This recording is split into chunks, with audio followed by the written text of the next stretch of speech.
is that she is intolerant, and forward, and shrewd. So beyond all measure that, were my state worser than it was, I would not wed her for a mine of gold. Hortensio, peace, thou knowst not gold's effect. Her father is Baptista Manola, an affable and courteous gentleman. Her name is Caterina Manola, renowned throughout Padua for her scolding tongue. Have I not in my time heard lions roar, and heaven's artillery thunder in the skies? And do you tell me of a woman's tongue? Hush, hush, fear boys with bugs. Hey, I pray you, sir, let him go while the humor lasts. Now, if she knew him as well as I do, she'd think scolding would do a little good upon him, huh? I will not sleep, Hortensio, till I see her. Tarry, Petruchio, I must go with thee! For in Baptista's keep, my treasure lies. His youngest daughter, beauteous Bianca. None may have access to Bianca till Caterina the Curse have a husband. Caterina the Curse. A title for a title of maids the worst. Now, shall my friend do me a grace and offer me in sober robes, disguised as a schoolmaster, to old Baptista, well versed in music, have leave and leisure to make love to her? Master, look about you. Who goes there, huh? Oh, peace, Grumio. It is the rival of my love. Now, take you the paper too, and let me have it very well perfumed. Oh, for she is sweeter than perfume itself. Now, what will you read to her? God save thee, Signor Grumio.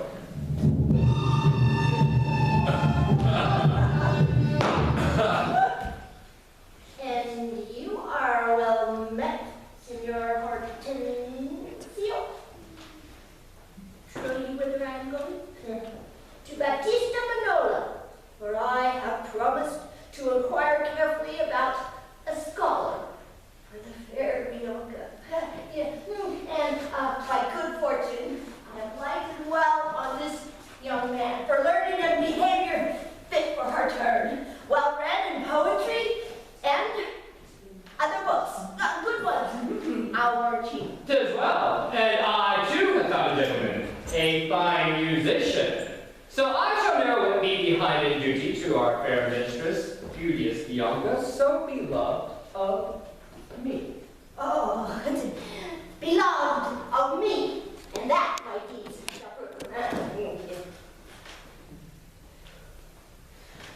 Gentlemen, God save you. If I may be bold, tell me, I beseech you, which is the readiest way to the house of Signor Baptista Manola? Hark you, sir. Sir, a word ere you go. Are you a suitor to the maid you speak of, yea or no? And if I be, sir, is it any offense? No, if without any more words you get you hence. Why, sir, are the streets not as free for me as for you? But so not for her. For this reason, if you'll know, she is the choice love of Signor Gremio. That she is the chosen love of Signor Hortensio. Softly, my masters, if you be gentlemen, do me this right. Hear me with patience. She may more suitors have, and me for one, than well, one more may fair Bianca have. And so she shall. Lucentio shall make one. But here I do, that he hath two, one as famous for a scolding tongue, as the other for beauteous. Sir, the first for me. Let her go by. Yea, leave that labor to great Hercules. Sir! Well, you say, and well, you do conceive, and since you claim to be a suitor, you must, as we all do, gratify this gentleman, for whom we all rest generally beholding. Sir, I shall not be slack. In sign whereof and eat and drink as friends. Excellent motion! Fellows, let's be gone! The motion's good indeed, and be it so. Come, Petruchio, I shall be your Benvenuto.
as a jest, then all the rest was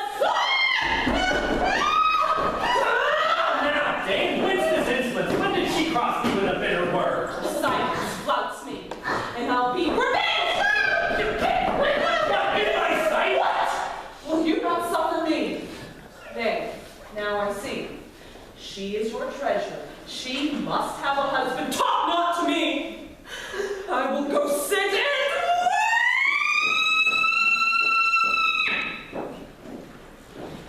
Tomorrow, little Baptista. Tomorrow, neighbor Greenio. God save you, gentlemen. And you, good sir, pray, have you not a daughter called Katharina, fair and virtuous? I have a daughter named Katharina. I am a gentleman of Verona, sir, that hearing of her beauty and her wit, her affability and bashful modesty, her wondrous qualities and mild behavior, am bold to show myself a forward guest. And for an entrance to my entertainment, I do present you with a man of mine, cunning in music and the mathematics, to instruct her fully in those sciences. Saving your tale, Petruchio, I pray. Let us, who are poor petitioners too, speak. Neighbor, this is a gift to express the like kindness, myself having been more kindly beholden to you than any. I freely give this scholar, cunning in Greek, Parthenon! Latin, Colosseum! and other languages. His name is Cambio. A thousand thanks, Signor Gremio. Welcome, good Cambio. But, gentle sir, methinks you walk like a stranger. May I be so bold as to know the cause of your coming? pardon me, sir, the boldness is my own. That being a stranger in the city here, to make myself a suitor to your daughter. I'm sure beyond that, fair and virtuous, and upon knowledge of my parentage, may have welcome amongst the rest that move, and free access and favor as the rest. And toward the education of your daughters, I here bestow a simple instrument.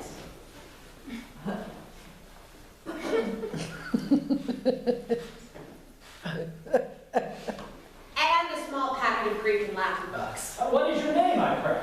Lucentio of Pisa, son to Vincentio. Ah, mighty man of Pisa by report. I know him well. You are most welcome, sir. You shall see your pupils presently. Go to my daughters and tell them you are their tutors, and bid them use you well. Signor Baptista, my business asketh haste, and every day I cannot come to woo. Let specialties be therefore drawn between us, that covenants may be kept on either hand. Aye, and the special thing is well obtained. That is her love, for that is all in all.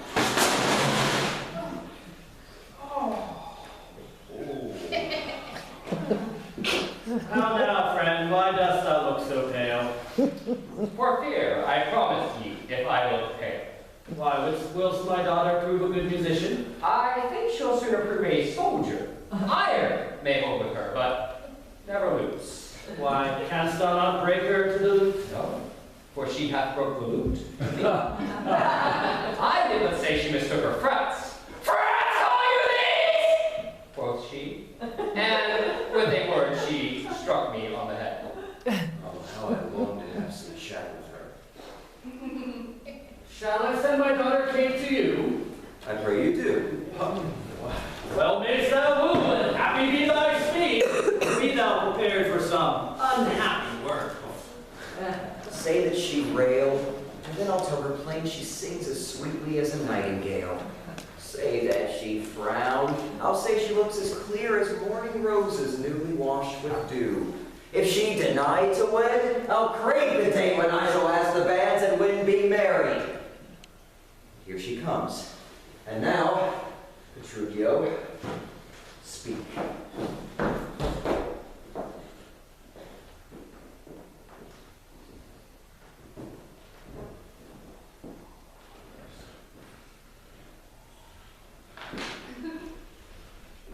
Good morrow, Kate. For that's her name, I hear. Well, have you heard? That's something hard of hearing. They call me Katharina. That do talk with You me. lie, in faith, for you are called plain Kate. And bonny Kate, and sometimes Kate the curse. But Kate, the prettiest Kate in Christendom. Kate of Kate Hall, my super dainty Kate. Hearing thy mildness praised in every town, thy virtue spoke of, and thy beauty sounded, yet not so deeply as to thee belongs. Myself am moved to woo thee for my wife. Moved in good time. Let him that moved you hither remove you hence. I knew you at the first. You were immovable. Well, what's a movable? A joint stool. Now let's hit it. Come, sit on me. Asses are made to bear, and so are you. Women are made to bear, and so are you. Janus, you have me, you mean? Alas, good Kate, I will not burden thee, for knowing thee to be but young and light. Light for such a swain as you to catch, and yet as heavy as my book should be. Should but. Will tame like a buzzard. Come, you wasp, and faith you are too effort. I be waspish, best beware my sting. My remedy is then to pluck it out. Aye, if the fool could find it where it lies. Who knows not where a wasp is where his sting? In his tail. In his tongue. Whose tongue? Yours, and you chop of tails, and so farewell. What, my tongue in your tail? Come again. Good Kate, I am a gentleman. That I'll try! I swear I'll cuff you if you strike again.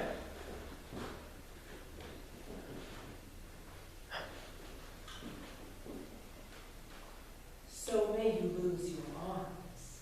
If you strike him, you are no gentleman.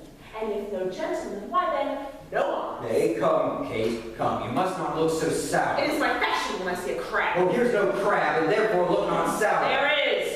Then show it me. Having a glass, I would. Nay, here you, Kate. I'll soon be skating on so. I cheat you if I carry. Let me go! No, Kate. I find you passing gentle. Just told me you were rough and coy and sullen, and now I find report a very liar. For thou art pleasant, gamesome, passing courteous, but slow in speech, yet sweet as springtime flowers. Thou with mildness entertainest thy boors. Why does the world report that Kate doth limp? Oh, slanderous world! Kate, like the hazel twig, is straight and slender, and as brown in hue as hazelnuts, and sweeter than the kernels. Oh, let me see thee walk. Thou dost not halt. Go! Fool! And whom thou Kate's You command? never die and so become a crow. Is Kate this chamber with her princely gait? Am I not wise? Yes, Mary, keep me warm. Mary, so I meet, sweet Catherine, in thy bed. And therefore, setting all this chat aside, thus in plain terms, your father hath consented that you shall be my wife. And will you, I will marry you. Now, Kate, I am a husband for your turn. For by this light, for by I see thy beauty that doth make me like thee well. Thou must be married to no man but me. For I am he, and born to tame you, Kate, and bring you from a wild Kate to a Kate and beautiful as other household Kates. Gentlemen, let us go in. Here comes your father. You never made to nothing. I must employ Catherine to my wife. Now, Signor Petruchio, I'll speed you with my daughter. How but well, sir. How but well. It were impossible I should speed amiss. How now, Dr. Katerina? In your dumps, small unique daughter. Father, 'tis thus. Yourself and all the world that talked of her had talked amiss of her. And to conclude, we have breathed so well together that upon Sunday is the wedding day. I'll see thee hanged on Sunday first. Is this your speeding? Then good night our part. Patient, gentlemen. I choose her for myself. If she and I be pleased, what's that to you? Oh! 'Tis bargain twixt us twain, being alone, that she shall still be cursed in company. It isn't true to believe how much you love her. Oh, the kindness of that! Oh, she had about my neck. And kiss, oh, kiss, you find so fast. Protesting, that in a twitch she wore me her life.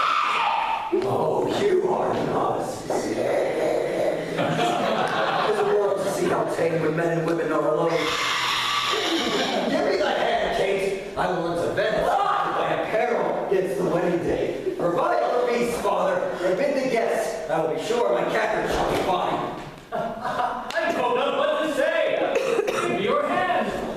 God sent you joy, Petruchio. 'Tis a match. Father, and wife, and gentlemen, adieu. I will unto Venice. Sunday comes apace. We will have rings and things and fine array, and kiss me, Kate. We will be married this Sunday. Now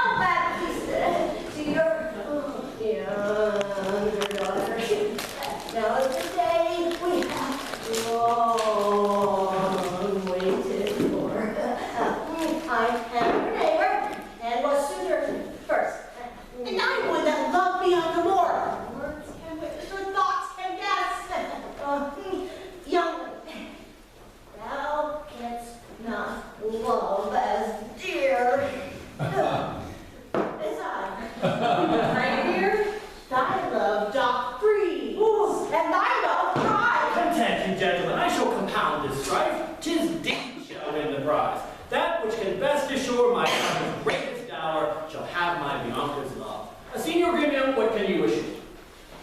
My house within the city is richly furnished with plate and gold, basins and ewers to love her dainty hand. My hangings of Tyrian tapestry. In ivory coffers I have stuffed my crowns. In cypress chests my arras counterpoint costly apparel, tents and canopies, and if I die tomorrow, these will be hers. If, whilst I live, she will only be mine. Sir, list to me. I am my father's heir and only son. If I may have your daughter to my wife, I will leave her houses 3 or 4 as good within rich peas of walls as any one old Signor Gremio has in Padua. Besides, 2,000 ducats by the year of fruitful land, all which shall be her jointure. What? Have I pinched you, Signor Gremio? I must confess your offer is the best. Well, gentlemen, I am thus resolved. On Sunday next, as you know, my daughter Katerina is to be married. Now on the Sunday following shall Bianca be bride to be. You, good neighbor. Now I do not fear you. I father were a fool to be all.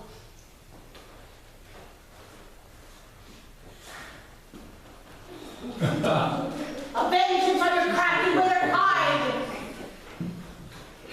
It's in my mind to do my master good.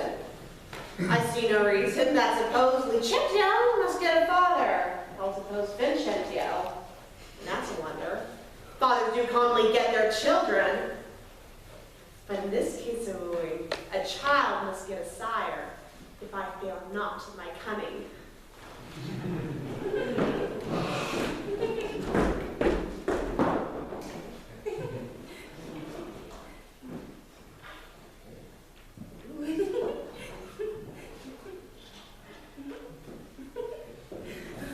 Forbear.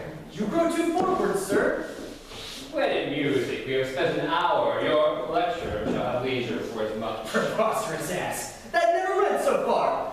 To know the cause why music was ordained? Was it not to refresh the mind of man after his studies or his usual pain? Then give me leave to read philosophy, and while I